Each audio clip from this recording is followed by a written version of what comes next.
नमस्कार दोस्तों, मैं अनिल राय आपका अपने YouTube चैनल मैक्स वेल्थ में स्वागत करता हूं। आज हम एक नए इंडिकेटर के बारे में जानने जा रहे हैं कि जब हम अपने इंडिकेटर सीरीज में बात कर रहे हैं, और वो है RSI। देखिए, RSI के बारे में जो है, ये एक बड़ा ही बढ़िया इंडिकेटर है। ये एक स्ट्रेंथ इंडिकेटर है, और हम इसके कैलकुलेशन के बारे में आपको नहीं बताएंगे। हम सीधे जा करके इसको कैसे यूज़ करना है, क्योंकि देखिए, जो लोग आप लोग ट्रेड कर रहे हैं, मैक्सिमम को आप लोगों को पता होगा, या बड़े फेमस इंडिकेटर हैं दो चार, जिसको कि हम अपनी सीरीज़ में कवर करेंगे, जो अच्छे अच्छे इंडिकेटर्स हैं जिनको यूज़ करना हमारे लिए सही रहता है, जिनसे कि एक वैल्यू एडिशन मिलता है हमारी ट्रेडिंग में। वो हम उसके लिए उसकी बात करेंगे। तो आइए चलते हैं स्क्रीन पर, हम देखते हैं कि किस तरीके से RSI को हम अपने चार्ट में प्लॉट करेंगे और उसको इंटरप्रेट कैसे करेंगे, उसको यूज़ कैसे करेंगे। ठीक है, आइए डेस्कटॉप पे चलते हैं। ये हमारी स्क्रीन है। यहाँ पर आ जाते हैं हम, इंडिकेटर्स में आ पाएंगे, और यहां पर आप लिखेंगे RSI। तो ये आ जाएगा रिलेटिव स्ट्रेंथ इंडेक्स। ठीक है, इसको आपको केवल प्लॉट करना है, इसको सेलेक्ट कर लेना है, और ये आ गया RSI। ठीक है, अब इसमें हम अपनी सेटिंग में जाएंगे। थोड़ा सा सेटिंग में जाकर के जो है, ये देखिए इसकी सेटिंग में क्या है। कलर कोडिंग अपने हिसाब से चूज कर लें। मैं जो प्रेफर करता हूँ वो उसके हिसाब से। इसमें ये कई चीज़ें दी हुई हैं, लेकिन मेरे ख्याल से ये Bollinger band, lower Bollinger band RSI, upper band रहने दें, मिडल बैंड रहने दें। बैकग्राउंड फिल हटा सकते हैं, क्लैरिटी क्लीन रहेगी। बॉलिंजर बैंड फिल ये भी हटा दीजिए यहाँ से। ठीक है, अब स्टाइल में आ गए। चलिए RSI, मैं प्रेफर करता हूँ इसको ब्लू कलर का। ब्लू कलर की RSI हो गई, या ग्रीन कलर भी आप प्रेफर कर सकते हैं। थोड़ा सा क्लीन ग्रीन होना चाहिए, या इसमें ब्लू कलर। चलिए मैं ब्लू कलर इसको प्रेफर कर लेता हूँ यहाँ पर। ठीक है, और इसमें अभी हम केवल इसको लेकर के चलेंगे कि ये RSI है हमारी, और ये चार्ट में इनपुट। अब इनपुट पर आ जाए, 14 लेंथ स्टैंडर्ड RSI 14 लेंथ रहने देते हैं हम इसमें। इसके अलावा हम और कुछ नहीं करेंगे। तो इसको हमने यहाँ पर क्लोज कर दिया। अब आप देखिए यहाँ पर आपको क्या मिली। जो इंडिकेटर की वैल्यू आ रही है वो यहाँ पर किस तरीके से आ रही है। इनपुट में ये स्टाइल अपर बैंड देखिए 70 पर है। यहाँ हम इसको इतना कर लेंगे कि अपर बैंड को हम 60 कर लेंगे, और लोअर बैंड को 40 कर लेंगे। ये क्यों करेंगे मैं आपको बताऊंगा। अपर बैंड की कलर को हम ग्रीन कर लेते हैं, और लोअर बैंड के कलर को हम रेड कर लेंगे। ये इतनी स्टैंडर्ड जो है एक फॉर्मेटिंग हम कर लेंगे। ये आप देख लीजिए, ये स्टैंडर्ड फॉर्मेटिंग हो गई यहाँ पर।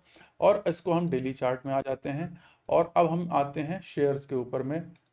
ठीक है, कहीं भी आप देखो। ठीक है, तो अब यहाँ देखिए किस तरीके से इसमें अपने को ट्रेड करते हैं, किस तरीके से हम इसमें स्विंग। क्योंकि इंडिकेटर का RSI का मैक्सिमम जो एडवांटेज है, देखिए RSI का एडवांटेज आपको कहाँ मिलता है। RSI का एडवांटेज आपको मिलता है एक तो स्विंग ट्रेड में। जैसा कि मैं कहता हूं कि अगर आप बहुत ही कम टाइम फ्रेम के लिए ट्रेड करते हो, जैसे कि जो स्कैल्पर्स होते हैं, या फिर जो डे ट्रेडर्स हैं, वो भी RSI का यूज़ करते हैं, डेफिनेटली करते हैं। और उसमें भी किया जा सकता है। जैसे निफ्टी के चार्ट में अगर हम देखते हैं, तो यहाँ पे भी हम RSI का यूज़ कर सकते हैं 5 मिनट चार्ट के अंदर में।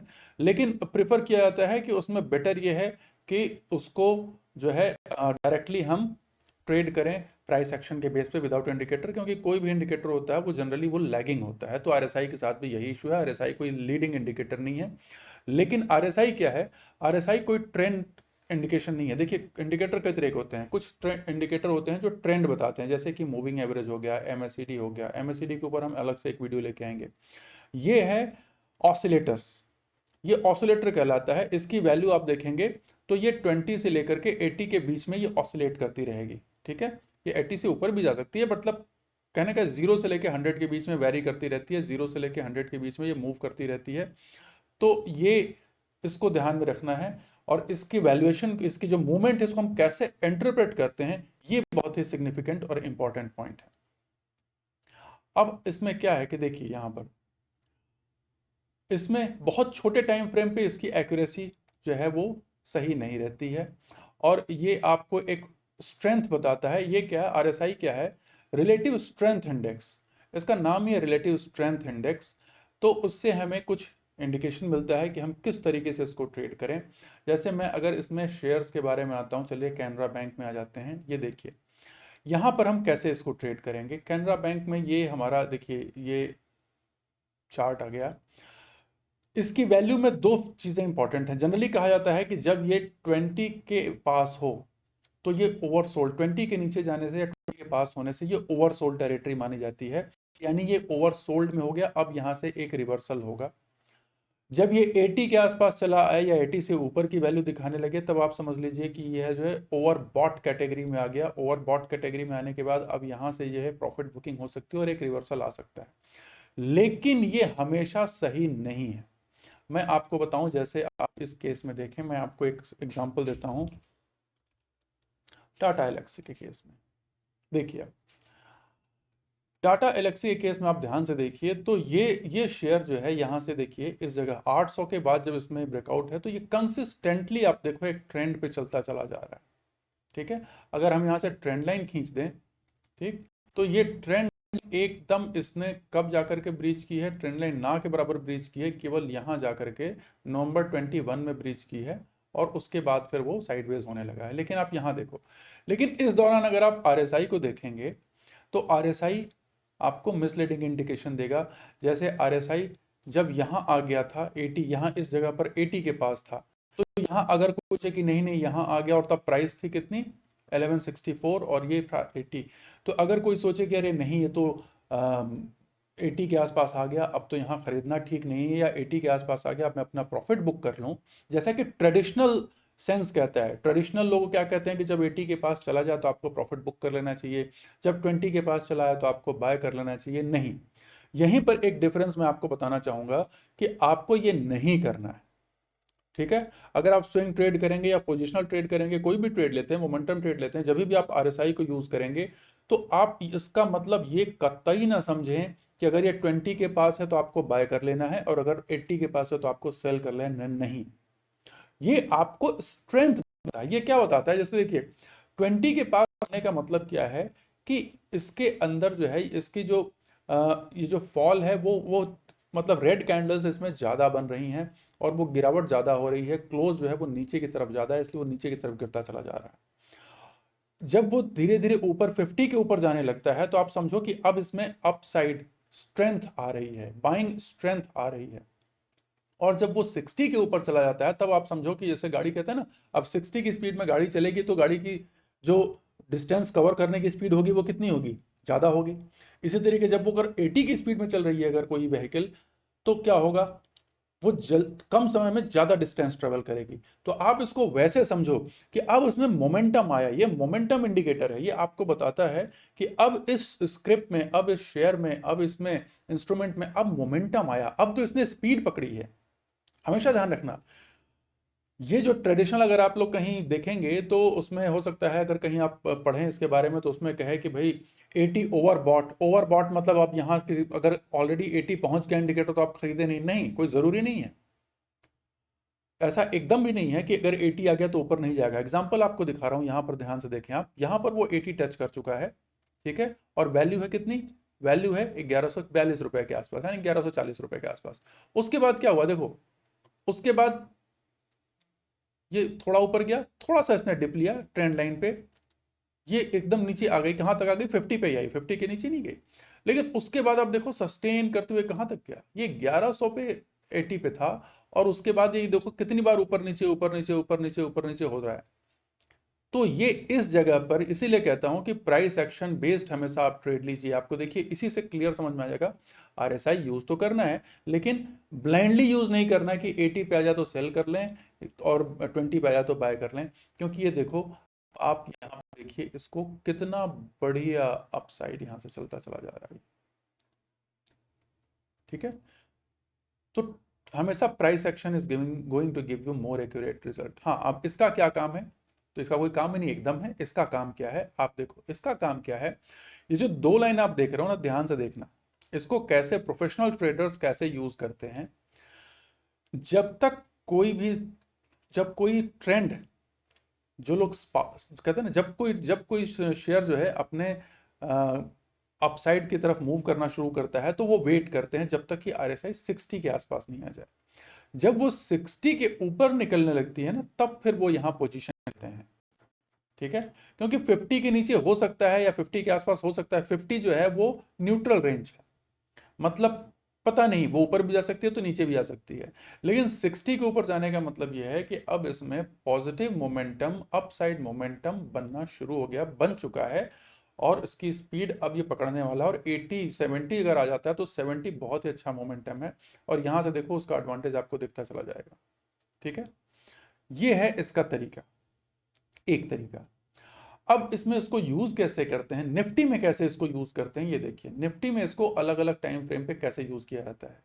जो लोग निफ्टी में ट्रेड करते हैं वो देखें यहाँ पे, अगर आप देखो यहाँ पे, तो ये 50 के ऊपर इस जगह पे, इस जब ये 10,000 मार्केट पहुंचा था तो 50 के ऊपर, अब आप देखो ये इंडिकेशन कैसे देता है। अगर आप देखें कोविड के पहले की सिचुएशन है ये, इससे आपको क्या है, एक इंडिकेशन मिलता है, इंडिकेटर का नाम ही है इंडिकेशन देना, तो वो इंडिकेशन ही देगा। तो अब आप देखो कि यहाँ क्या हो रहा था, जब ये शेयर ऊपर जा रहे थे, जब मार्केट ये ऊपर चल रहा था, जब ये मार्केट 12,338 पे था, यहाँ पे इस जगह पे जब मार्केट था, इसको आप ध्यान से समझें, और बड़ी इंपॉर्टेंट पॉइंट है ये, जब मार्केट यहाँ पे था तो इसको देखिए आप, इसमें फॉल आना शुरू हो गया, ये नीचे की तरफ आ गया। ठीक है, और इस पॉइंट पे तो ये 40 के नीचे आ गया। ये जब फॉल आना शुरू हो रहा है, इसका मतलब इसमें इन अंदर अंदर अंडर करंट इसकी वीक है, अंडर करंट स्ट्रांग नहीं है, अंडर करंट वीक है। जब भी कोई शेयर ऊपर की तरफ जा रहा हो, या कोई भी मार्केट अगर ऊपर की तरफ जा रहा हो धीरे धीरे, और ये धीरे धीरे फॉल करना शुरू करे, इसको कहते हैं डाइवर्जेंस। आप देखो ये डाइवर्जेंस, ये ऊपर जा रहा है और ये नीचे आ रहा है। डाइवर्जेंस इसको ट्रेड करने का बहुत अच्छा तरीका होता है, इससे आपको अलर्ट मिल जाता है पहले ही कि कुछ तो गड़बड़ होने वाला है, या कुछ तो, अगर ये डाइवर्जेंस नीचे की तरफ, ये धीरे धीरे नीचे की तरफ आ रहा है और मार्केट ऊपर की तरफ बढ़ रहा हो, तो आपको ये इंडिकेशन अब मिल जाना चाहिए कि आपको अपनी पोजीशन लाइट कर लेने चाहिए, आपको अपने प्रॉफिट्स बुक कर लेने चाहिए। और अगर आप ट्रेड कर रहे हो, अगर आपने पोजीशन कैरी की है, तो अपनी पोजीशन को लाइट कर लें, क्योंकि कुछ भी हो सकता है, मार्केट डाउन साइड जा सकता है। और आप यहाँ देखो इस जगह पर जब आया, तो इस जगह पर अगर हम कर्सर ले जाते हैं तो क्या पोजीशन है, इस जगह पे जब कर्सर आया यहाँ, जब मार्केट 11,700 पे था, तो ये 40 के नीचे आ गया। अब मैं आप बताता हूँ ये 60 और 40 की वैल्यू की स्पेशलिटी क्या है। 60 के ऊपर जो है इसको पूरा पूरा बुलिश माना जाता है, और 40 के नीचे इसको बेरिश माना जाता है। ठीक है, अगर आरएसआई 40 के नीचे जा रही है तो इसका मतलब मार्केट बेरिश है, मार्केट में जो ट्रेंड है, मार्केट में जो सेंटीमेंट है वो बेरिश है। अगर ये 60 के ऊपर है तो जो सेंटीमेंट है वो बुलिश है। तो कहने का मतलब ये है कि अगर आरएसआई जिस टाइम फ्रेम में, अभी डिपेंड करता है आप किस टाइम फ्रेम में चूज ट्रेड कर रहे हैं, जिस टाइम फ्रेम में आप ट्रेड कर रहे हो, उस टाइम फ्रेम में अगर मार्केट, यहां पर अगर market, if RSI is greater than 60, तो फिर आप उसमें नो शॉर्ट, शॉर्ट न करें। ये आपको क्या करता है, ये आपको क्या करना है इससे ज्यादा अच्छा बताता है क्या नहीं करना है। आरएसआई अगर लेस देन 40 है तो आप उसमें लॉन्ग नहीं करें। तो जब शॉर्ट नहीं करें तो मतलब क्या हो सकता है, आप लॉन्ग पोजीशन के मौके देखिए, लॉन्ग की अपॉर्चुनिटीज देखिए। ठीक है, यहां पर आप शॉर्ट की अपॉर्चुनिटीज देखेंगे। तो इस तरीके से आपको समझना है 60 और 40 बहुत ही इंपॉर्टेंट इंडिकेटर्स हैं। 60 और 40 की जो वैल्यू है आरएसआई की बहुत सिग्निफिकेंट है। ठीक है, तो इसलिए ये देखिए, ये जो अब आपको समझ में आ रहा होगा, ये जो रेड कलर की लाइन है, क्यों रेड कलर, मतलब अब अगर इसके नीचे गया तो बेयरिश, ग्रीन कलर 60 के ऊपर आया तो बुलिश। ठीक है, अब इसका एडवांटेज कैसे करेंगे, हम इसको यूज कैसे करेंगे, इसको हम किस तरीके से इंट्राडे में ट्रेड करते हैं, इंट्राडे में भी इसका हम पोजीशन इसकी देख लेते हैं। 15 मिनट चार्ट पर आ जाते हैं हम निफ्टी के। ठीक है, किसी भी दिन आज ये देख लेते हैं। ठीक है, ये देखिए इस दिन मार्केट खुला और ये कहां पर है, आरएसआई 50 पर है, और खुलने के थोड़ी देर बाद ये जो है कहां गिर गया, 50 के नीचे आ गया। 50 के नीचे आने का मतलब है कि अब आप जो है इसमें ये बेयरिशनेस इसकी बनी हुई है, और जब इस समय देखिए, जिस समय ये 40 के नीचे आया, यहां पर आप एग्रेसिव शॉर्ट कर सकते हैं। ये जगह थी जहां पर कि एग्रेसिव 40 के नीचे आते हुए इसको शॉर्ट कर सकते हैं कॉन्फिडेंटली कि अब ये ऊपर नहीं जाएगा। यहां पर देखिए आप, मार्केट जब हुआ तो ये खुलने के साथ साथ नीचे और इस जगह पर ये 40 के नीचे आ गया। Now you can short the market. ठीक है, इस जगह पर क्या हुआ, यहां पर देखिए, यहां पर मार्केट क्या हुआ, यहां पर ये 40 के 60 के ऊपर निकल गया, इस जगह पर ये 60 के ऊपर निकल गया और 60 के ऊपर ही बना हो रहा।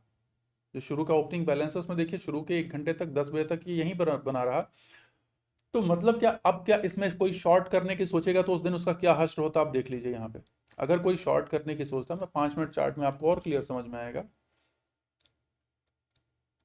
ठीक है, 5 मिनट चार्ट में आपको और क्लियर समझ में आएगा कि आप अगर यहाँ पर कोई इसको सोचता कि नहीं चलो इसको मैं शॉर्ट कर लूं,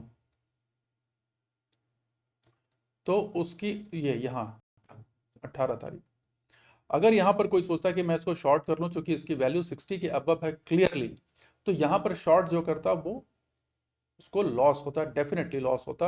और जिन लोगों ने यहाँ पर लॉन्ग के लिए पोजीशन के लिए किया उनको डेफिनेटली प्रॉफिट ही हुआ, नुकसान नहीं।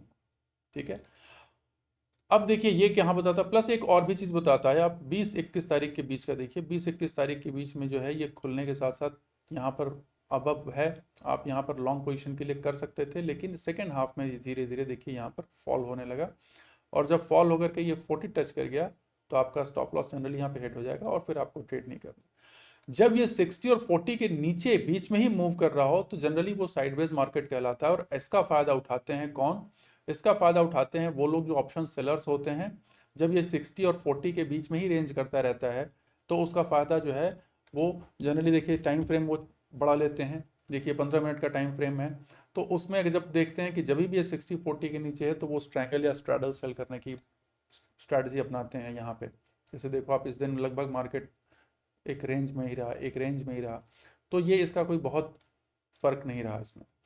जब भी क्लियर ये 60 के ऊपर जाता है तब ये देखिए वन साइड मूव, जब ये क्लियर 40 के नीचे आता है, देखो आप यहाँ इस जगह पर, यहाँ पर 40 के नीचे यहाँ इस जगह मिला आपको, ये जगह थी आपको शॉर्ट करने की। जब ये प्रीवियस डे लो को इसने ब्रीच किया और तब ये 40 के नीचे चला गया, आपको क्लियर डायरेक्शन मिल रहा है। ठीक है, तो ये इस तरीके से आप मार्केट को आवरली चार्ट के थ्रू भी ट्रेड कर सकते हैं। देखिए आवरली चार्ट में क्या है, अब यहाँ पर देखो आप, यहाँ ऑलरेडी ये क्या है 40 के नीचे है, आवरली चार्ट में ऑलरेडी 40 के नीचे है, तो आपको केवल शॉर्ट के मौके ढूंढने हैं। और आप देखो या तो आप पुट बाय करो या फिर आप कॉल सेल करो। मतलब यह है कि मार्केट को केवल शॉर्ट करने की सोचे, लॉन्ग की ना सोचें। तो आपको देखो कितना बढ़िया ट्रेड मिला। यहाँ पर मार्केट ऊपर नीचे मतलब ये देखो साइडवेज मूव ही है, इसमें कोई आपको कोई बहुत बेनिफिट नहीं होना है। यहाँ फिर ये 40 के नीचे है, इस जगह पर देखिए 40 के नीचे चला गया तो अगले दिन मार्केट पूरा नीचे गया। ठीक है, अब यहाँ पर ये 60 के ऊपर निकल गया मार्केट, तो यहाँ पर आपको जब ये 60 के ऊपर निकला तो एक दिन और उसके अगले दिन भी आप देखो आपको बढ़िया ट्रेड के मौके मिले आपको देखो आवरली चार्ट में। ठीक, अब मार्केट फिर घूम करके 40 को टच करा, अगर ये 40 के नीचे आ जाता है करंट सिनेरियो में तो फिर आपको शॉर्ट के मौके मिलेंगे। अब बैंक निफ्टी की भी हालत देखें, बैंक निफ्टी में भी सेम है। यहाँ देखिए जब ये 60 के ऊपर निकलता है यहाँ पर, तो यहाँ से लॉन्ग बनती है और सीधा आपको लॉन्ग आराम से ट्रेल कर सकते हैं। यहाँ पर देखिए 60 के 40 के नीचे आता है तो आप शॉर्ट के लिए जा सकते हैं, यहाँ भी आप 40 के नीचे आता है तो आप उसके लिए शॉर्ट के लिए जा सकते हैं। तो इस तरीके से आप इसको ट्रेड कर सकते हैं। स्विंग ट्रेडर्स को कैसे करना है, स्विंग ट्रेडर्स जनरली जो लोग लंबे समय तक के लिए करते हैं वो एक्सिस बैंक के एक एग्जांपल ले लें। चलिए एक्सिस बैंक में आप देखो इस पॉइंट पे, इस जगह पर, या मोमेंटम ट्रेडर्स है क्योंकि मोमेंटम इंडिकेटर है, तो मोमेंटम ट्रेडर्स देखिए यहाँ पे किस तरीके से करेंगे। यहाँ पर ये 59.5, इस जगह पे ये 59.5 60 को क्रॉस कर गया, यहाँ पोजीशन लेना है आपको प्रीवियस कैंडल के स्टॉप लॉस के साथ। ठीक है, यहाँ पर तो आपकी ट्रेड कैसे बनती, आपकी ट्रेड लॉन्ग पोजीशन की बनती 60 के ऊपर, तो ये 60 के ऊपर ये ट्रेड रहा, आपको स्टॉप लॉस यहाँ लगाना था और अपने उसको ट्रेल करते चले जाना था। आप इसको देखिए यहाँ तक, यहाँ जा करके जब कंसोलिडेट होने लगे तो आपको 27.97%, it's a very good trade. देख रहे हैं यहाँ से यहाँ तक की वैल्यू 27%, तो कितना बढ़िया ट्रेड देता है ये आपको। ठीक, शॉर्ट के लिए आप यहाँ देखें जब ये 40 के नीचे आया तो ह्यूज शॉर्ट, ये तो चलिए कोविड था, कोविड की बात नहीं करें, कोविड तो बड़ा अनयूजुअल रहा। यहाँ भी देखिए इस जगह पर जब ये 40 के नीचे आया तो यहाँ पर आप पुट बाय कर सकते हैं और इसके बाद पुट नीचे तक आया, आपको बहुत अच्छे मौके मिलेंगे।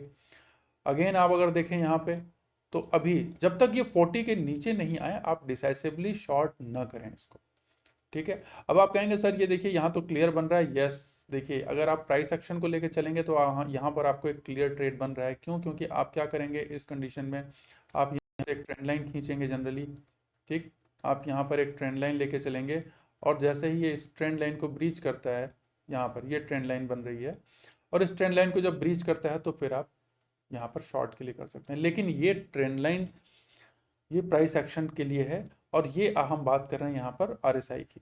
तो आरएसआई का यूज़ है, आरएसआई का यूज़ आता है स्विंग ट्रेडिंग में, आरएसआई का यूज़ आता है इंट्राडे ट्रेडिंग में भी यूज़ होता है। जो लोग ऑप्शन सेल करते हैं वो आरएसआई को बहुत अच्छे से यूज़ करते हैं।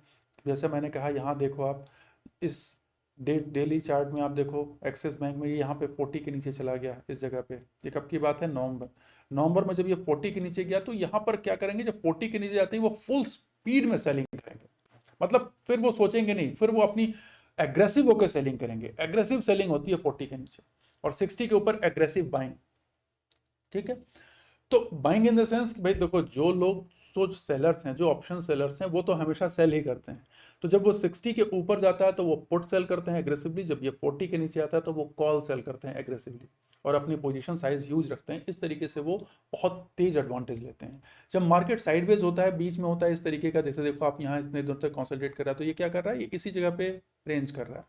उसमें वो क्या करेंगे, उसमें वो नॉन डायरेक्शनल स्ट्रेटजी से जो आप ट्रेड करते हैं, तो आपको कैसे ट्रेड करना है, नॉन डायरेक्शनल स्ट्रेटजी से ट्रेड करना है, ठीक है, जिसमें कि आप स्ट्रैंगल बना लीजिए या फिर वो कर लीजिए। लेकिन जो ऑप्शन बायर्स हैं वो ऐसी सिचुएशन को अवॉइड करेंगे, जो कैश ट्रेड करते हैं वो ऐसी सिचुएशंस को अवॉइड करेंगे। क्योंकि देखो अगर आप कैश में ट्रेड करना चाहते हो, उसको यूज करके स्विंग ट्रेड लेना चाहते हो, तो आप कभी नहीं चाहोगे कि आप ट्रेड करो और फिर आपका पैसा या तो फंसा रहे या कैपिटल ऊपर नीचे होती रहे, मतलब आपको ट्रेड मूव नहीं करे।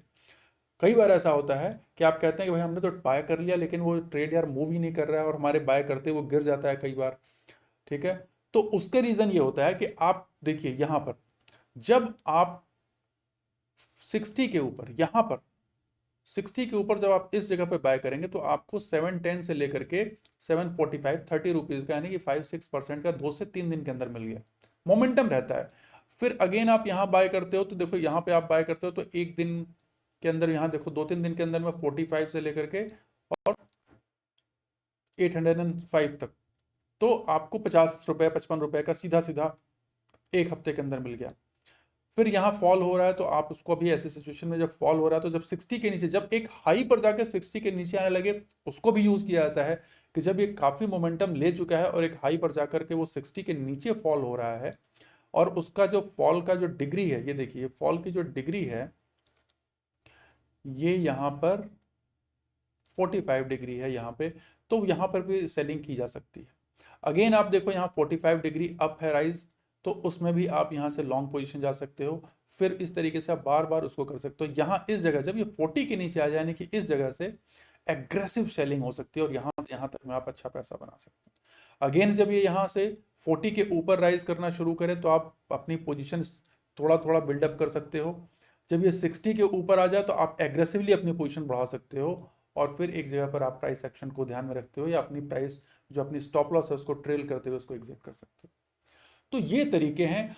लेकिन मैं फिर बताऊं अब पोजीशन कैसे लेनी है। जब भी आप लेंगे तो उसमें ध्यान रखिएगा, एक तो डेली टाइम फ्रेम में आरएसआई कहां पर है ये ध्यान रखना है।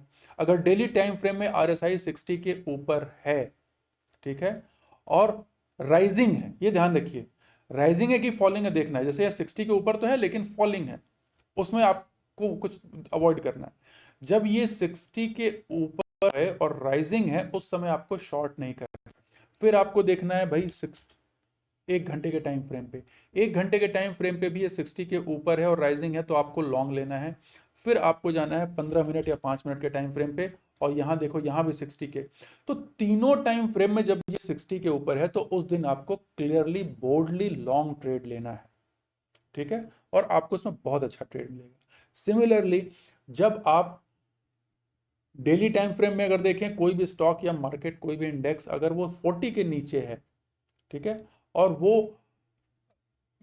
इसको देखते हैं एक बार, ये देखिए आप इसका डेली टाइम फ्रेम देखो, जोमेटो की बात करते हैं, जोमेटो बड़ा फेमस हो गया ना आजकल, तो ये देखिए जोमेटो इस पॉइंट के बाद, ये देख रहे हैं 126 के बाद ये 40 के नीचे गिर गया। अब इसके बाद भी अगर कोई सोचे कि ये 40 के नीचे सस्टेन कर रहा है कहां तक, 79 तक, तो यहां अगर कोई सोचे कि नहीं यार मैं तो इसकी पोजीशन को एक्यूमुलेट करते जाऊं, तो उससे बड़ी बेवकूफ़ी नहीं होगी और वो उसके लिए बहुत ज़्यादा उसका कैपिटल नुकसान होगा। फिर उसके बाद ये बढ़ा तो थोड़ा बहुत, लेकिन कहाँ आया, थोड़ा बहुत बढ़ करके 87 तक गया, लेकिन उसके बाद फिर फॉलिंग करने लगा। तो अगर कोई यहाँ अपनी पोजीशन बनाए तो वो पहली बात उसको बनाना नहीं है, उसको क्लियरली देखना है, उसको 60 के ऊपर निकलने का वेट करने देना है। 60 के ऊपर नहीं गया आप समझिए इस इसको, और उसके बाद वो फिर 40 के नीचे गिर गया, यहीं पर कहाँ पर 80 पे ही 40 के नीचे गिर गया।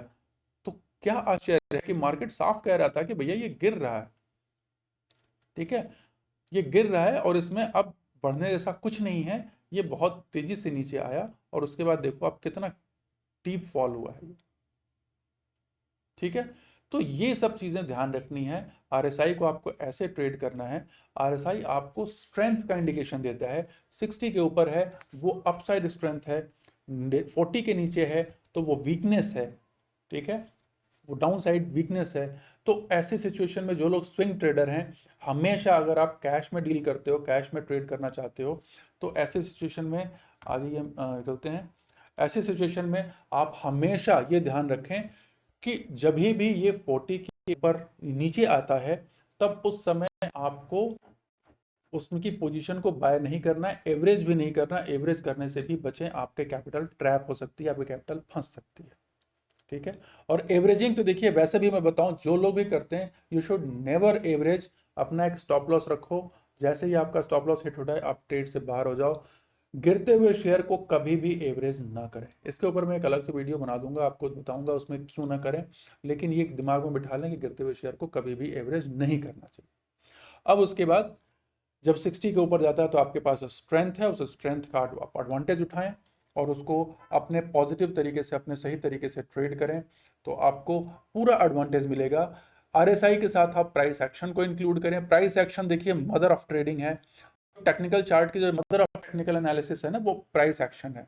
तो किसी भी हाल में मैं जब भी वीडियो बनाता हूँ, मैं जब भी आप लोगों को एजुकेशनल वीडियोस बनाता हूँ, चार्ट की बात करता हूँ, तो हमेशा कहता हूँ कि पहला एम्फेसिस आप प्राइस एक्शन को दीजिए, यानी कि कैंडल स्टिक को, ठीक है। उसके बाद candle stick, support, trend line, ठीक है, रेजिस्टेंस, पिवट्स, ठीक, ये दो चार जो फैक्टर्स हैं वो बहुत इंपॉर्टेंट है। प्रीवियस हाई, प्रीवियस लो, previous swing high, previous swing low, intraday करते हैं तो previous day high, previous day लो, इससे बड़ी, इससे ज्यादा यूजफुल इंफॉर्मेशन आपको नहीं मिलेगी, ठीक है। तो अब इंडिकेटर का भी एडवांटेज है, जैसा कि मैंने कहा, इंडिकेटर्स को आप ध्यान रखते हैं, आरएसआई का फायदा उठा सकते हैं, ठीक है। आरएसआई को एक अलग तरीके से भी यूज करने का तरीका मैं नेक्स्ट वीडियो में बताऊंगा कि आरएसआई को किस तरीके से हम और एक तरीके से यूज करें, उसके लिए आरएसआई पार्ट 2 लेकर के आऊंगा, जिसमें कि मैं ये बताऊंगा कि इसको अदर और किस तरीके से यूज किया जा सकता है, ठीक है। आशा करता हूं कि आपको ये वीडियो पसंद आया होगा। अगर ये वीडियो पसंद आया है तो इसे जरूर लाइक, सब्सक्राइब और शेयर करें। देखिए हम मेहनत करते हैं आपके लिए, हम पूरी कोशिश करते हैं आप तक सही और एक्यूरेट इन्फॉर्मेशन पहुंचे, तो उसके बदले में हम आपसे कोई भी तरीके की मॉनेटरी कुछ भी हम नहीं चार्ज करते हैं और ना कभी इस तरीके से करेंगे। तो सिंपल सी बात है कि भाई हमें क्या, हमारा मोटिवेशन क्या है, आपकी लाइक, आपकी सब्सक्राइब, आपके कमेंट, हमारा यही मोटिवेशन है। तो मैं आपका बहुत बहुत आभारी भी हूं कि आप हमारा चैनल देख रहे हैं। अगर आपको कोई चीज़, अगर आपको इस पूरे वीडियो में अगर एक भी काम की बात अगर आपको मिल जाती है जिससे आपको ट्रेडिंग में आपका एडवांटेज होता है, उसमें आपकी इंप्रूवमेंट आती है, तो मेरी ये पूरी वीडियो बनाने का मकसद, इस पूरा चैनल जो है शुरू करने का मकसद जो है वो पूरा हो जाता है। I will be more than happy, ठीक है। इसी के साथ मैं अपने शब्दों को विराम देता हूँ। Have a happy trading, have a great time and have a great life. Thank you.